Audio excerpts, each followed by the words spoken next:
The moment he asked the question, the entire room shifted. You could feel it. One simple line, just a few words, landed with so much force that even people watching from home could sense something was about to break open. Because when Dan Goldman leaned in and calmly asked Patel whether a certain name appeared anywhere in the Epstein files, he wasn't just asking for curiosity's sake. He was testing the honesty of a man who once promised full transparency and now seemed terrified of it. And in those first few seconds, Patel's reaction told the whole story. You're referring to court orders that prohibit you from releasing grand jury testimony under Rule 6E. Is that what you're referring to when you say as the law allows? That's a piece of it. Really? What other evidence do those three court orders you cited prohibit from being released? Information that was collected pursuant to those search warrants that were limited in fashion. Wrong. That's not what the court order says, and that's not under 6E. And you're talking, and I said that's 6E, and I said there was others, and I'm answering that. There are sealed court order documents. There are protective orders. They are unsealed as part of discovery given to Ghislaine Maxwell. They are no longer sealed. That's just not true. We can argue about it all you want. Okay, well, you agree that there are, so your testimony here is that the reason why you are not releasing all of the videos that you have acknowledged, there are so many, and that the FBI spent thousands of hours of reviewing, the photographs, the photographs that you have. You're saying that you're not releasing those because there's a court order requiring them to be sealed? Is that your testimony? Never said that about the videos. On the totality of the videos, of the thousands of images that were seized pursuant to the search warrants executed at the time, the overwhelming majority of that video is pornographic material that was downloaded from the internet and child sexual abuse material. We will never release that. Well, as you should not release the victims. But if there are videos that relate to others who Epstein trafficked to, such as maybe Prince Andrew, or photographs, that you have total control to release. Yes, and if it exists... And so why haven't you released it? Why are you supposing that that is a fact when in fact it is false? Are you saying that... You're saying that none of the videos relate to anything relevant to the Jeffrey Epstein trafficking ring? Every single video that we have collected pursuant to the prior search warrants has been examined for the last 10 years. And every single video has been utilized for whatever prosecutions were able to be legally brought. I'm not asking about prosecutions. I'm asking about why you aren't releasing the full Epstein files, including the names of people who were involved in the sex ring that you promised to do before you became FBI director. I just told you I'm not going to release downloaded porn of I'm children not asking on the about internet. that. Fine. I'm asking about all the other files. What other videos? Tell me. Tell me. That's what I'm asking. Tell me. You're saying there are no videos that would be relevant to anyone else involved in the Jeffrey Epstein sex ring. Pursuant to Mr. Acosta's collection of information based on the search warrants. That's all we have in our possession. And I'm asking you, that stuff. That's all we got. I'm not asking all you got. I'm asking you, in that stuff, there's nothing that's related to any other sex traffic, any other people engaged with Epstein in underage sex. That's correct. To my knowledge, no. Okay. Let's talk about the witness interviews. 302s of witness interviews. Those are not subject to the court order. Those are not subject to any fictional sealed order for a search warrant. Why aren't you releasing those with the redacted names of the victims? We are releasing as much as legally allowed. That's why we went back to the courts. How is that not legally allowed? Sir, do you know how court orders work? Do you know how protective orders work? Actually, Mr. Patel, I was a real prosecutor for 10 years. I know exactly how. So I was a fake one? And I want to understand what the court order prevents you from releasing witness statements that the FBI took. You should know that as a real prosecutor, when the court hand downs a protective order and a motion to seal, the material is sealed unless that judge your testimony waives here it. Is that all of those witness statements are under a court order, a protective order. We are providing everything we can legally provide. No, that's not my question. My question is, why are those witness statements that are not grand jury testimony, that if they were under a protective order are no longer under a protective order, Why are they not being released? How are they not under protective Why order? are you not going to the court like you did for the grand jury testimony to unseal those records? The DOJ did go to the court. No, not on those records. Why aren't you going? You just went on grand jury. Time of the gentleman has expired. You are hiding the Epstein files, Mr. Time of the Patel. gentleman has expired. You are part of the cover-up. Can I respond? You sure can. Any allegations that I'm a part of a cover-up to protect child sexual trafficking and victims of human trafficking and sexual crimes is patently and categorically false in the work of my So I hope you will talk to them when they have requested to speak with you, because the victims have requested and you are not responding to them. Instead of answering, he froze.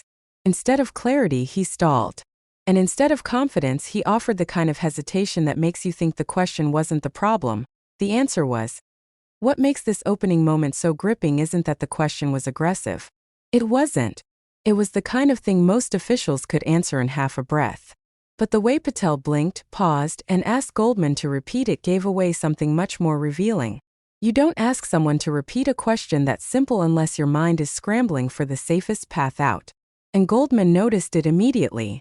He had the look of a prosecutor who recognizes the exact moment a witness stops thinking about the truth and starts thinking about damage control. There was no heat in his voice, no emotional push. Just a calm reminder that it wasn't complicated. The pause was the alarm bell. The hesitation was the tell. And once that hesitation showed up, everything after it felt like a man chasing his own shadow. When Patel finally answered, the words were wrapped in legal padding. He didn't deny anything outright. He didn't confirm much either. Instead, he hid inside phrases that sounded official but didn't hold up under pressure. We released everything we're legally allowed to release, he said, as if those words explained anything at all. But Goldman wasn't fooled, because he knows the law better than almost anyone in that room. He knows what's restricted, what's protected, what's sealed, and what's just being held back because someone prefers it that way. And the moment he heard Patel fall back on that vague legal shield, he started cutting through it piece by piece. Goldman began with the basics. If Patel claimed certain documents were blocked by a court, then which court order was he talking about? What rules? What parts? Because the real Epstein records, the ones the public has been demanding, aren't covered by some mysterious blanket of permanent secrecy. Many protective orders were lifted years ago. Some files were unsealed. And witness interviews, what the FBI calls 302s, were never protected under grand jury rules at all. So Goldman pressed Patel to name the specific limitations.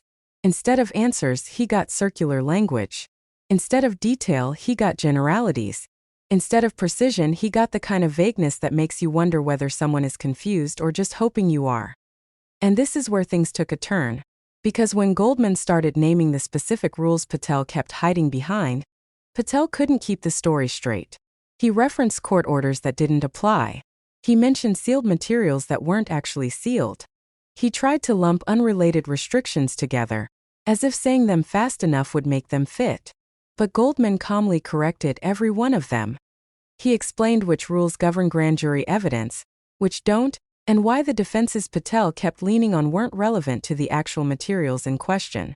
Each time Patel tried to invoke another legal obstacle, Goldman sliced through it like it wasn't even there. And with each correction, Patel's confidence thinned. His voice softened. His answers stretched longer, then shorter, then more scattered. But things really got uncomfortable when Goldman asked not about names or documents but about the videos. The FBI admitted years ago that they possessed a large quantity of footage, images, and data collected from Epstein's properties. People have speculated for years about what might be on those drives. Not because they expect graphic material, that obviously cannot be released, but because rumors suggest there was footage of high-profile adults being present, associated, or interacting in ways that later raised questions. And when Goldman asked Patel whether any of those videos involved relevant adults connected to Epstein's circle, Patel didn't say some. He didn't say a few. He didn't say nothing releasable. He said none. Zero. Nothing involving anyone except what had already been used in past prosecutions. That absolute denial felt almost too absolute. Not because it proves anything, but because when someone delivers a perfect, airtight answer after giving so many shaky ones, it doesn't build confidence, it builds suspicion. And Goldman clearly felt it too. Because that's when he asked why, if these videos are truly irrelevant, the FBI won't release even the redacted portions that are legally harmless. Patel didn't have an explanation. He pivoted back to downloaded material, which wasn't the question. He addressed content no one asked about, avoiding the part everyone wanted clarity on. And Goldman didn't let him slip away. He kept pulling Patel back to the core issue. Not what can't be released, but what can. Then Goldman shifted to the witness interviews, the part of the confrontation that truly exposed the gap in Patel's defenses. The 302 statements taken from witnesses during the FBI's investigations are not protected by grand jury secrecy. They are not sealed under the specific orders Patel cited. And even if any were restricted at one point, many of those restrictions expired when certain cases concluded. So Goldman asked why those interviews still haven't been released. If some names need redaction, redact them. If certain victims need privacy, protect them. But why not release the statements themselves? Patel repeated the same line. We are releasing everything we are legally allowed to release. But now that line rang hollow, because Goldman had already shown it wasn't true. If the FBI can ask a court to unseal grand jury material, and they did, why not file the same request for witness statements? Why not take the same steps to release the records that aren't under grand jury protection at all? Why not show the initiative that would prove the agency is committed to transparency? Instead of an answer, Patel insisted everything was being handled the way the law required. But Goldman wasn't buying it. That's not my question, he said, and he was right. The real issue wasn't what the law forbids. It's what the agency refuses to do even when the law allows it.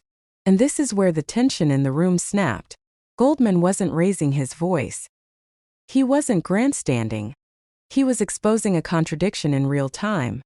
An FBI director insisting he wants to release everything, and yet refusing to take the steps that would actually make that possible.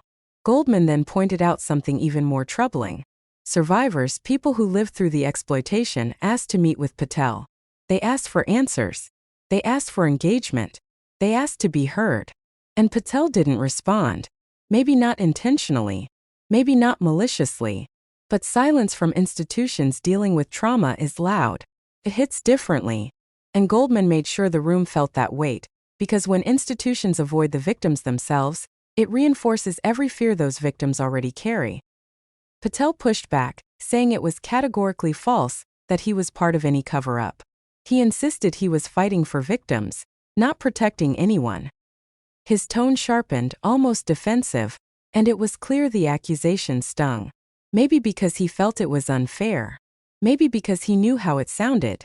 Maybe because the history of this case has made trust almost impossible. But Goldman wasn't accusing him personally. He was calling out a system, one that has a long pattern of withholding, deflecting, and leaning on legal technicalities whenever sensitive names or powerful connections might be involved. And that's why this exchange mattered so much. This wasn't about partisan tension or political drama. It was about the role of public institutions when dealing with the most painful case in recent memory. It was about whether transparency is truly a priority or merely a slogan. It was about whether people in power get treated differently when their names appear in uncomfortable places. And it was about whether survivors will ever get the closure they've been denied for far too long. Goldman's frustration in his final moments wasn't performance. It was the voice of someone who spent years inside courtrooms, who knows how the criminal justice system works, who knows when an answer is a real answer, and when it's an escape route disguised as legal caution. He recognized the pattern of institutional hesitation, the pattern of selective transparency, the pattern of hiding behind process, rather than using process to illuminate the truth. And when he said, "You are hiding the files," he wasn't guessing. He was stating what the behavior suggested, even if he couldn't prove the motive. The most powerful moment of all came right after that accusation, when Patel asked if he could respond. Not to defend the agency, not to clarify the legal details, but to defend himself. That revealed the emotional center of the whole exchange. Patel felt attacked, and Goldman felt stonewalled. Both men believed they were standing on principle, yet both spoke past each other because the system they represent is fractured at the foundation. If there's anything this moment teaches, it's that transparency is only transparency when it's unconditional. If you can release information when it protects the powerful, but suddenly can't when it embarrasses them. People notice. If the rules are always invoked in the same direction, trust evaporates. And when survivors are waiting for answers, the refusal to act becomes a message all on its own. A message they've heard too many times. Wait. Later. Not now. But the public isn't waiting quietly anymore. They want answers. They want accountability. They want to understand why some information gets locked away behind excuses that fall apart the moment they're questioned. And they want to know why a system that claims to fight for justice still struggles to apply it when the spotlight hits someone with influence. This exchange between Goldman and Patel wasn't just a heated moment in a hearing. It was a window into the uncomfortable gap between what institutions say and what they do. It was a reminder that transparency is only respected when it's practiced consistently.